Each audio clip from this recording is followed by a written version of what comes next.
संस्थाओं का सहारा लेकर के अटैक करने का काम करेंगे।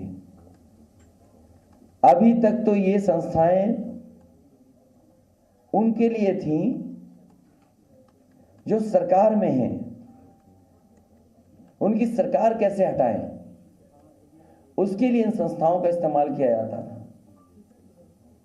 लेकिन पहली बार देखने को मिल रहा है कि उत्तर प्रदेश में समाजवादी पार्टी की सरकार न बन जाए, इसके लिए इन संस्थाओं का भी इस्तेमाल होगा। पूरा देश जानता है कि जहां जहां चुनाव भारतीय जनता पार्टी हारने लगती है, इन संस्थाओं को आगे करती है। जहां तक ईडी, सीबीआई या अपने कागजों को दिखाने का काम, हमें बहुत पुराना अनुभव है और इसलिए अनुभव है कि भारतीय जनता पार्टी भी कांग्रेस के रास्ते पर जा रही है। भारतीय जनता पार्टी वही तरीके अपना रही है जिसमें केंद्रीय जो एजेंसीज हैं उनसे कैसे डराया धमकाया जाए। लेकिन जिस तरीके का माहौल उत्तर प्रदेश में है, योगी सरकार बचेगी नहीं। जनता ने मन बनाया है कि योग्य सरकार उत्तर प्रदेश में बनेगी और इनसे ज्यादा अनुपयोगी कोई हो नहीं सकता था जिसने उत्तर प्रदेश को बर्बाद किया। ये अनुपयोगी हैं, अनुपयोगी हैं। इन्होंने इतना नुकसान किया उत्तर प्रदेश की जिसकी आपकी कल्पना नहीं की जा सकती है। गृह राज्य मंत्री टैनी, कौन नहीं जानता हो उन पे आरोप क्या हैं। गृह राज्य मंत्री टैनी, उन पे क्या आरोप है? क्या दिल्ली की सरकार नहीं जानती? क्या उत्तर प्रदेश की सरकार नहीं जानती? और जब उत्तर प्रदेश की सरकार की जांच में उनके नाम आ गए और कहीं ना कहीं उनके ऊपर उंगली उठी है, तो आखिरकार सरकार क्यों बचा रही है उसको? क्या कारण है कि सरकार उन्हें बचाने का काम कर रही है? जो हमारे अन्नदाता हैं, जो अपने हक और सम्मान के लिए गए थे, अपने हक की लड़ाई को लड़ने गए थे, पीछे से थार जीप ने उन्हें कुचल दिया। किसानों की जान चली गई, पत्रकार की जान चली गई। दोषी कौन है? जांच में यह बात साफ है कि देश के गृह राज्य मंत्री, उन पर उंगली उठी है, उनके बेटे पे उंगली उठी है, भारतीय जनता पार्टी के कार्यकर्ताओं पे उंगली उठी है। लेकिन आखिरकार सरकार क्यों नहीं सजा दे रही है? क्यों ध्यान हटाना चाहती है? मंच पर जो हंगामा हुआ, निषाद समाज के साथ जो धोखा हुआ, केवल निषाद समाज नहीं बल्कि पिछड़े, अति पिछड़े, दलित, अल्पसंख्यक और बड़ी संख्या में हमारे अगड़े लोग, ब्राह्मण समाज के साथ जो हुआ, कौन नहीं जानता? और मंच पर किस खुशी के साथ बुलाया गया था निषाद समाज के लोगों को। उन्हें वादा किया गया था कि आपकी सब मांगे पूरी हो जाएंगी, आरक्षण मिल जाएगा। लेकिन मुझे खुशी है इस बात की कि निषाद समाज ने अपनी मांग को नहीं छोड़ा। उन्हें अगर मंच पे भी चढ़ना पड़ा होगा तो मंच पे चढ़ गए और सरकार के कानों तक अपनी आवाज पहुंचाने का काम किया। दिन रात लगे रहे उसमें कि ये खबर न चल जाए। बड़े बड़े अधिकारी लखनऊ से ये कोशिश करते रहे, दिल्ली तक दबाव बनाया कि ये खबरें न चल जाएं कि किस तरीके के निषाद समाज वहां पर अपने हक के लिए और अपने सम्मान के लिए लड़ रहा है। ये अनुपयोगी सरकार, और कर भी क्या सकती थी? अनुपयोगी सरकार से उम्मीद भी क्या की जा सकती है? याद कीजिए जिस समय सरकार बनी थी इनकी, इन्होंने गंगा जल से मुख्यमंत्री आवास धुलवाया था। गंगा जल को पूरे मुख्यमंत्री आवास में छिड़कवाया था। कभी किसी मुख्यमंत्री ने ऐसा नहीं किया होगा जैसे ये अनुपयोगी मुख्यमंत्री ने करके दिखाया। पूरे के पूरे मुख्यमंत्री आवास में गंगा जल से छिड़काने का काम हुआ था। और जब मुझे याद है सुप्रीम कोर्ट का फैसला आ गया, माननीय सुप्रीम कोर्ट का फैसला था कि जो पूर्व मुख्यमंत्री हैं उनके घरों में वो रह नहीं सकते हैं, उस समय मुझे याद है कि नेताजी इन्हीं अनुपयोगी मुख्यमंत्री से मिलने गए थे। जब मेरी जानकारी में ये बात आई तो मैंने उस समय भी रोका था नेताजी को कि आप मत जाइए इस मुख्यमंत्री से मिलने के लिए, लेकिन नेताजी को क्योंकि पॉलिटिकल शिष्टाचार में उन्हें लगा कि शायद ये घर हमारे जो लीडर ऑपोजिशंस हैं उनके नाम पर आवंटित हो जाएगा, तो हम जब तक अपने घर नहीं बना पाए या रहने का इंतजाम नहीं कर पाएंगे तब तक रह पाएंगे। लेकिन मुझे याद है जैसे ही नेताजी मुख्यमंत्री आवास से बाहर निकले हैं, उन्होंने दस्तखत कर करके और तुरंत नोटिस देकर के तुरंत घर खाली कराए जाए। ये अनुपयोगी सरकार, और कैसे कोई भूल सकता है कि सरकार बनते ही एक कुदाल मंत्री को निकाल दिया था इन्होंने। वो जहां जाते थे कुदाल लेकर के जाते थे, जेपी नायसी में कुदाल लेकर के गए, जो पुराना हेरिटेज एरिया डेवलप हुआ था वहां कुदाल लेकर के गए, कुदाल चलाते थे, खुद जांच करने जाते थे। और उन्होंने कहा कि ये बताइए इतना ऊंचा हेलीपैड क्यों बन गया। जब उन्होंने जेपी नायसी की ऊंची बिल्डिंग पर देखा कि यहां पर हेलीपैड बन गया है, हेलीपैड बना हुआ है, तो उन्होंने कहा ये डिजाइन रॉन्ग है, ये किसकी सूझबूझ है कि इसमें बन गया है हेलीपैड। और याद कीजिए जब उन्होंने कुदाल चलाई थी हेरिटेज एरिया पर, तो कुदाल पत्थर नहीं तोड़ पाई थी। जांच के बाद जांच, जांच के बाद जांच, उसके बाद जो ठेकेदार थे उन्हें अपने दल में ले लिया। और जांच चली रही है, लेकिन अभी भी वो जेपी नायसी अभी पूरी नहीं हुई है। इसी तरह एक्सप्रेसवे का कोई किलोमीटर नहीं बचा जिसको खोदा ना गया हो,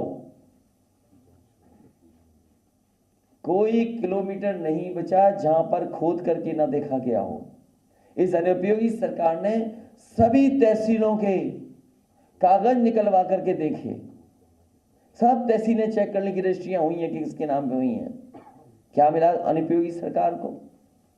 और यही रिवर फ्रंट, एक रंगी लोग क्या जाने जीवन में रंग का क्या महत्व है।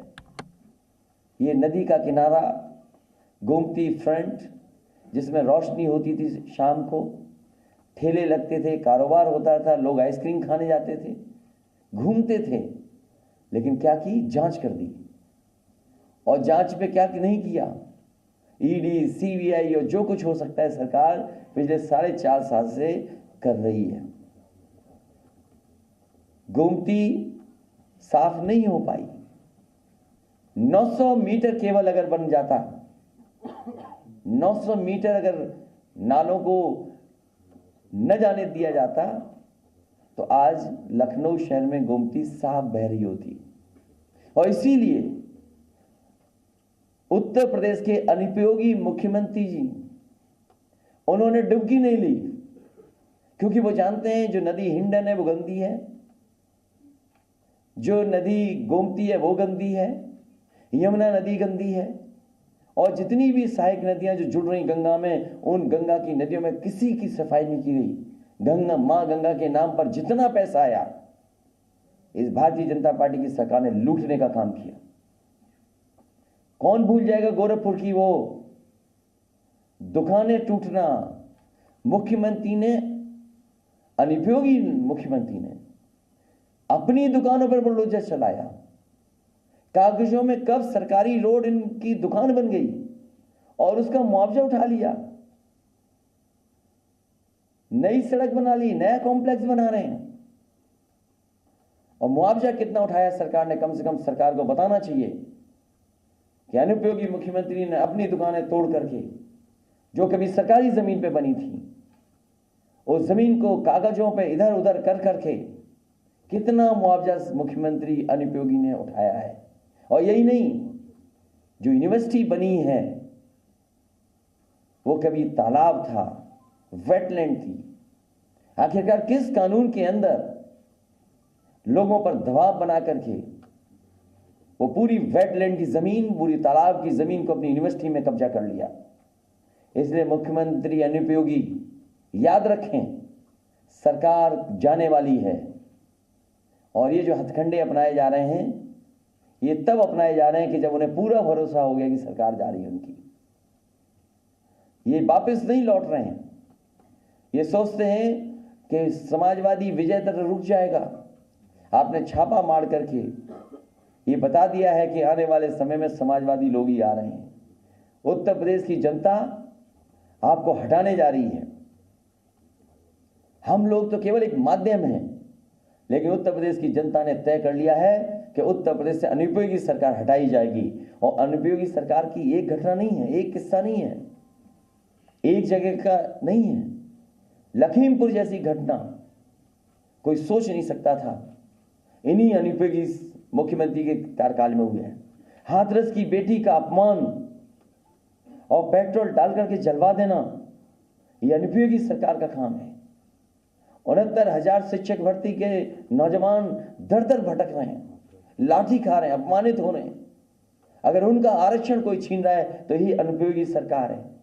कोई परीक्षा बिना लीक हुए नहीं परीक्षा हो पाई, पेपर रद्द हुए हैं, जो नौजवानों को नौकरी न दे पाए, रोजगार न दे पाए।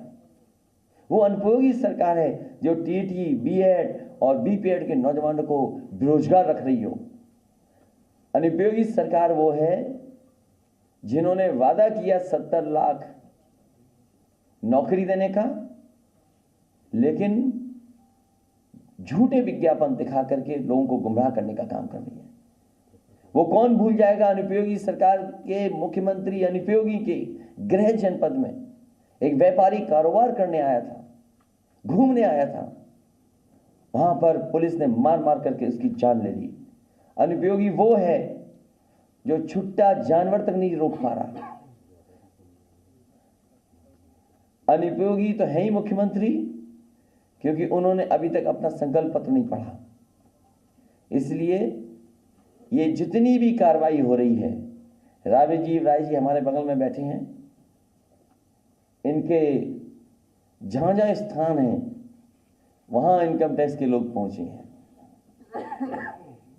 अगर कहीं कोई पता मिल गया होगा वहां पहुंच गए हैं।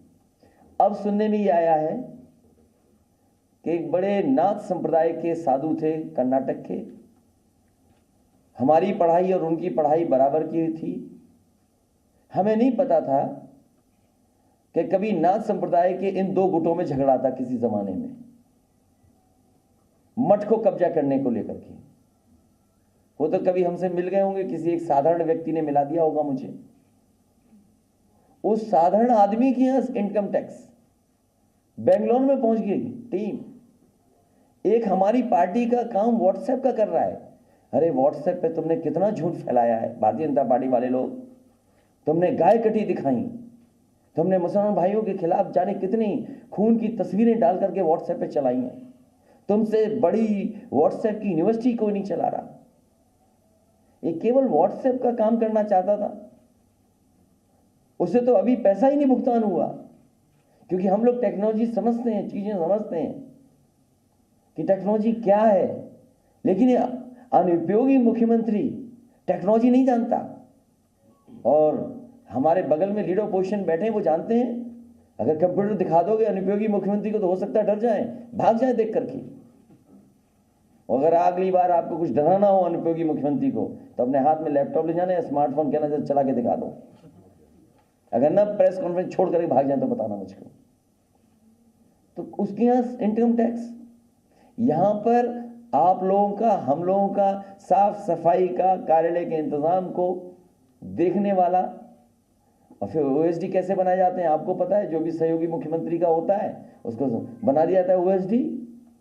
उसके घर पे छापा, टाइल्स तोड़ दी गई, बिस्तर फाड़ दिया गया, सोफा फाड़ा है, अभी पुलिस बैठी है वहां पर। ये मैंने आपको एक बार इशारा किया था, याद कीजिए आपको, और एक मैंने टीवी इंटरव्यू में भी कहा था कि कन्नौज के चुनाव को हराने के लिए मुख्यमंत्री किस जाति के हैं, पुलिस का कप्तान कन्नौज का किस जाति का था, कानपुर में उस समय अधिकारी किस जाति का था, डीजीपी किस जाति का था। ये चारों मुख्यमंत्री आवास में बैठ करके साजिश कर करके कन्नौज का चुनाव हराने का काम किया था। मैं जानना चाहता हूं, जो जाति के आधार पर बात करते हैं, ये चारों किस जाति के लोग थे, किस जाति से संबंध रखते थे चारों लोग। हमें कोई बताए ये चारों के चारों अधिकारी किस जाति के थे। इसलिए ये चुनाव हारने जा रहे हैं। उत्तर प्रदेश की जनता ने इन्हें चुनाव हरा दिया है। ये कितने भी साजिश कर लें, कितने भी षड्यंत्र कर लें, समाजवादी विजय रथ रुकने वाला नहीं है। समाजवादी विजय रथ उसी दिन रुकेगा जिस समय कालिदास में समाजवादी सरकार जनता बनवा देगी। आप सबका बहुत बहुत धन्यवाद।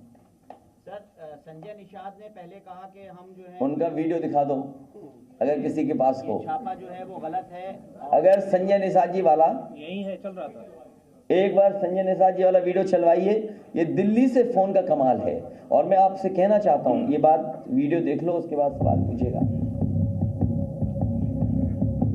जिस टाइम परेड हुई है, ये टाइमिंग जो है वोटों का नुकसान करेगी। निश्चित रूप से खराब है। ये रेट 6 महीने पहले, 1 साल पहले पड़ना चाहिए। आखिर वो एक दिन में तो नहीं खराब हुआ ना, एक दिन में तो नहीं वो अपराधी या गलत वोट डालते। तो ये अधिकारी भी मान के चलो कि सरकार के खिलाफ निगेटिव वोट पैदा कर रहे हैं, निगेटिव प्रचार करके ऐसे अधिकारी ऐसे गलत समय पर काम कर रहे हैं। इस समय जो हुआ इससे नुकसान होगा, निश्चित रूप से नुकसान होगा। कुछ उनके बिरादरी के लोग गुस्से में आएंगे। हम कहते हैं कि गलत क्या है, सही क्या है, वो कोर्ट फैसला करती है। रेट डाल देना, किसी को पकड़ के बंद कर देना, ये तुरंत उसको आने स्पॉट कोई अधिकारियों का कारनामा। निश्चित रूप से अधिकारी ऐसे हैं जो गलत कारनामे कर रहे हैं।